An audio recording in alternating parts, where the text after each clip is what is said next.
Salom ota. Bilaman bu so'zni o'qimaysan, balki hech qachon eshitmaysan ham. Lekin men seni yuragimda bir umr eslab, bir umr so'zsiz dard bilan yurgan farzandingman. Bilaman, tiriksan. Bizning qayerdaligimizni, kim bo'lganligimizni bilib turib, bir marta bilsa ham kelmading. Shu narsa ko'nglimni eng ko'p ezadi. Men sening ovozingni eshitmadim, quchog'ingda yotmadim, boshimda qo'lingni sezmadim. Mening bolaligim savollar ichida o'tgan. Mening ham otam bor, to'g'rimi? Nega u kelmaydi? Men yomon bo'lganmidim? Nega degan savollar bilan ulg'aydim. Har doim yuragimda senga joy bo'sh qoldi. Uni hech kim to'ldira olmadi. Aytmoqchimanki, men seni sog'indim.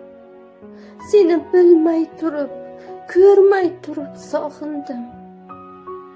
Kechirishga harakat qildim, yig'lamay yurishga urindim. Ko'p marta jim yig'ladim. Men endi ulg'aydim. Farzandlarim bor. Ular meni har kuni dada deb chaqiradi. Men ularga hech qachon o'zim bilmagan mehrni berishga harakat qilaman. Balki o'sha yetishmagan mehrni ular orqali davolayotgandirman. Men seni yomon ko'rmayman, lekin sen bag'rimga bosolmaganim, seni hayotimda his qilolmaganligim bu mening armonim.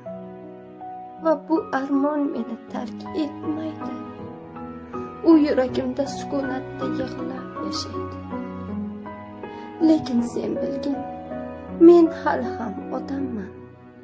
Men mehr beradigan, kechira oladigan, his qila oladigan odamman.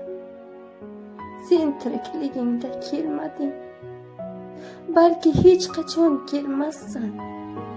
Lekin shu maktub men seni unutmagan farzandingdan bir ohang. Yuragimdagi og'riqni qog'ozga solib, osmon tarafga uchirdim. Balki bir kun yetib borar. Farzand